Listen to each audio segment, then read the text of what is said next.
ओखला के ward number 188 में मौजूद है, जहां से अरीबा खान इलेक्शन लड़ रही हैं। आसिफ मोहम्मद खान साहब की बेटी हैं। आज एक कंट्रोवर्सी हुई है कि मिंबर से खड़े होकर वोट का ऐलान किया गया, वोट मांगेंगे मस्जिद में।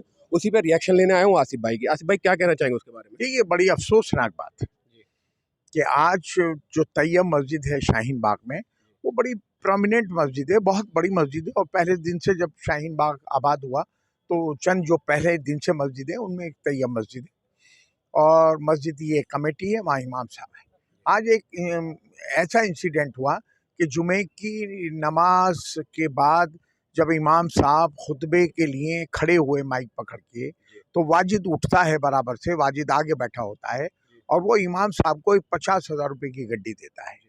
और फौरन एक अमानतुल्लाह का रिश्तेदार है सईद खान, जो सटले का रहने वाला है, वो फौरन इमाम साहब के हाथ से माइक पकड़ के अनाउंसमेंट करता है कि वाजिद ने 1,00,000 रुपया इमाम साहब के फ्लैट खरीदने के लिए दिया, 50 अभी दिया, 50 घर से पहुंचा देगा और आप सब लोग जो हैं झाड़ू पे मोहर लगाइएगा और वाजिद को जिताइएगा।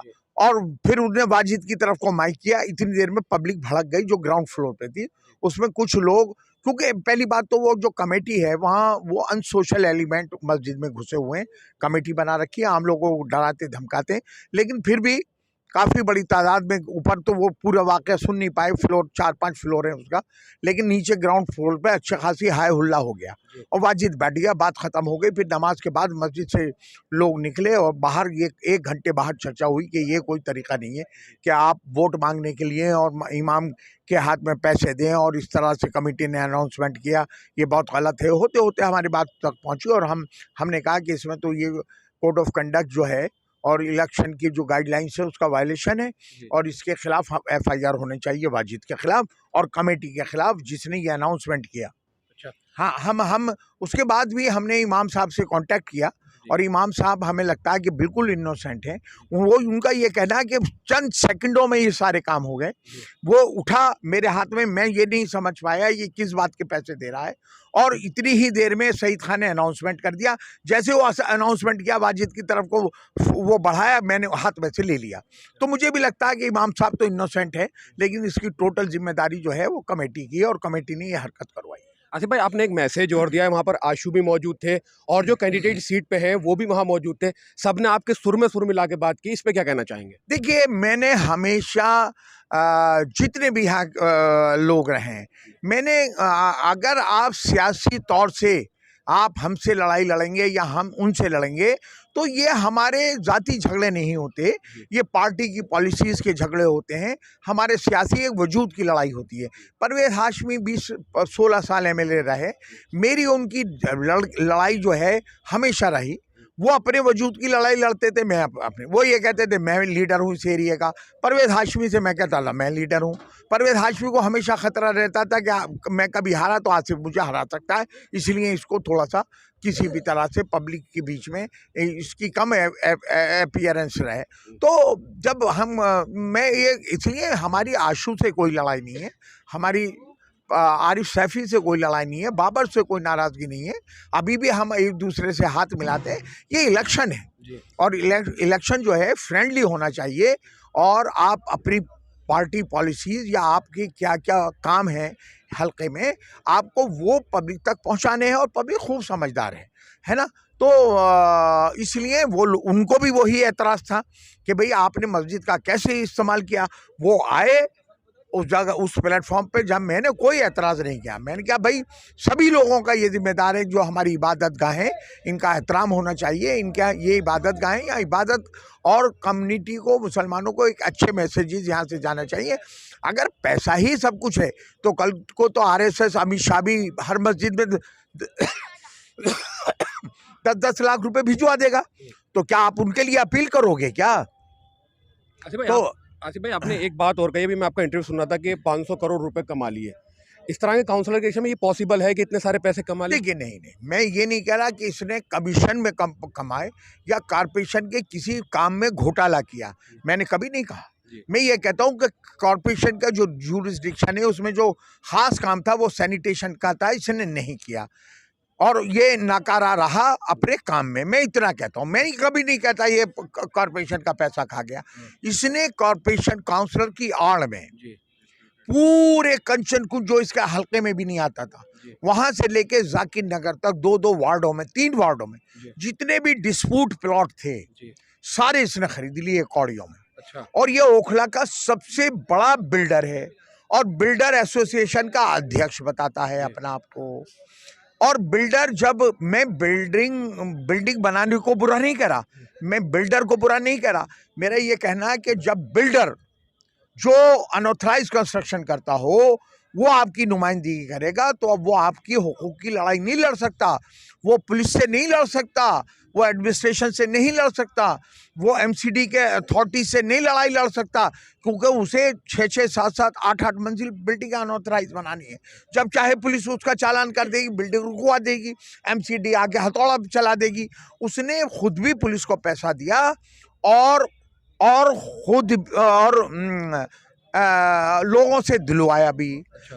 पुलिस ने इतना पिछले कुछ सालों में यहाँ पर जुल्म और ज्यादती की, ना अमानत बोला ना वाजिद बोलता है। अच्छा आसिफ भाई, अभी मैं जब आया था मैंने लोगों से बात करी और कुछ लोगों से जानने की कोशिश करी, तो लोगों ने बताया कि मस्जिद से पहले भी अमानतुल्लाह के लिए जो है अपील हो चुकी है वोटों की। हाँ बिल्कुल, ये भी बड़ी अफसोस। जब मैं आज से 5 साल 6 साल पहले जब मैं इलेक्शन लड़ रहा था, इससे पिछले वाले में, अब के तो परवेज हाशमी लड़े थे, इससे पहले मैं लड़ रहा था, तो ये कुछ मस्जिदों को वक्फ बोर्ड से इन्होंने कुछ तनख्वाहें देनी शुरू करी मस्जिदों से। इमाम बेचारे बहुत दब्बू टाइप हैं और कुछ अपनी बात सलाहियत इतनी मुझे लगता है कि नहीं थी उन लोगों में।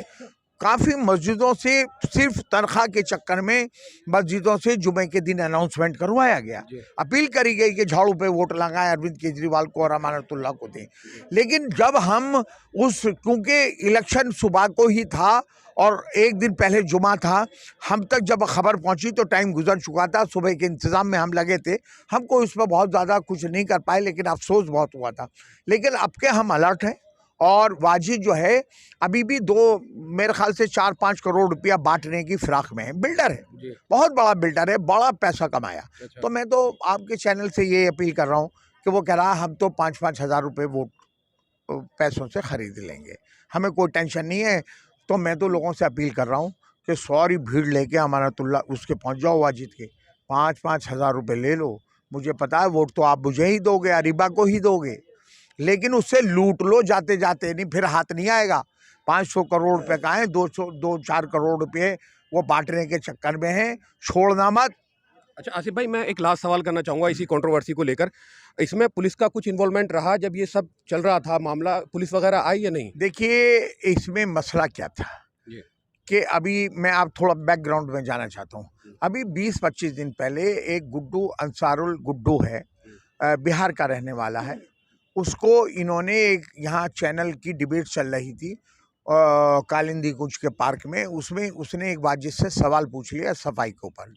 तो उन्होंने सब ने, सपोर्टर ने और वाजिद ने उस गुड्डू को इतना मारा, कैमरा ऑन था एबीपी का। अच्छा। उसकी मौजूदगी में मारा। अच्छा। लेकिन एबीपी वाले भी भाग गए। अच्छा, डर के भाग गए और उन्होंने बाद में चैनलों पे भी, लेकिन कुछ लोग रिकॉर्डिंग करने लगे और वो मारपीट वायरल हुई, पूरे ओखले ने देखी कि बिहारी है मारो, बिहारी है मारो इस बिहारी को, ये कह के उसको मारा। उसके काफ़ी चोटें आई, वो थाने में एफआईआर करने गया, वाजिद ने और उल्टी उसके ऊपर एफआईआर लॉन्च करवा दी। इसलिए आज हमें ये वो अंदेशा है और था कि पुलिस उसके खिलाफ कार्रवाई नहीं, क्योंकि पुलिस जो है वो ये चाहती है कि वाजिद जीत जाए, हमारी जभी तो दाल गलेगी। आसिम मोहम्मद खां तो नहीं गलेगी, मैंने तो कह दिया जीतने दो। एक हाई टेंशन की, एक तरफ से मेरे हाथ में डंडा होगा, एक तरफ से पब्लिक के हाथ में डंडा होगा, वही नहीं करने दूंगा किसी कीमत पे भी, ज़्यादती नहीं करने दूंगा। और पुलिस हमारी उससे जानती है ना। तो मैंने तो अभी एक मुझे पता चला कि पुलिस वाले लोगों को फोन कर रहे हैं कि वोट वाजिद को देना, पुलिस वाले उसकी कैंपेन चला रखी है। इसलिए मुझे ये पूरा वो है कि पुलिस वाले इलेक्शन में गड़बड़ करेंगे। आज एक पुलिस वाला आया, जब हमने कोई ट्रैफिक जाम नहीं कर रखा, हम कोई धरने पे ज़मीन पे नहीं बैठे, हम एक दुकान पे खड़े होके बोल रहे हैं ट्रैफिक नॉर्मल चल रहा है। एक सब इंस्पेक्टर आता है, आस्तीन चढ़ाता है मेरी तरफ को, है ना, और आगे पुलिस वालों को इशारा करता है यहाँ को आ जाओ, और मेरे हाथ पकड़ के कहता है ऐसा नहीं बोल सकते। मतलब मैं वाजिद के खिलाफ नहीं बोल सकता, ये पुलिस तय करेगी। मैं तो वाजिद के खिलाफ बोल रहा था, मेरा हाथ पकड़ के मुझसे कहता है कि ऐसे नहीं बोल सकते आप, ये अलाउ नहीं है। तो मैं तो चूकता नहीं हूँ। जी, वो आप चुकते नहीं है। हाँ। आपकी छवि भी थोड़ी सी दबंग वाली है, जो लोग जानते हैं और पहचानते हैं और आपको इस छवि में मेरे हिसाब से पसंद भी करते हैं। बहुत बहुत शुक्रिया आसिफ भाई हमसे बात करने के लिए। मैं आपको बता रहा हूँ, जो सिनेरियो हुआ है, जो एक कंट्रोवर्सी हुई है, जिसमें सईद खान सटला और वाजिद खान को बताया जा रहा है कि उन्होंने 50,000 रुपये दिए और इस तरह से एक अनाउंस किया, वोट मांगा मेंबर से और ये बात कही कि आम आदमी को यानी झाड़ू को वोट दे। उस पर एक कंट्रोवर्सी क्रिएट हुई थी और वहाँ पर लोगों ने हंगामा किया, जो अब तक लगभग ओखला के तमाम या बहुत सारे लोगों ने देख लिया होगा। मैं Mazhar Khan from Okhla for FM talk.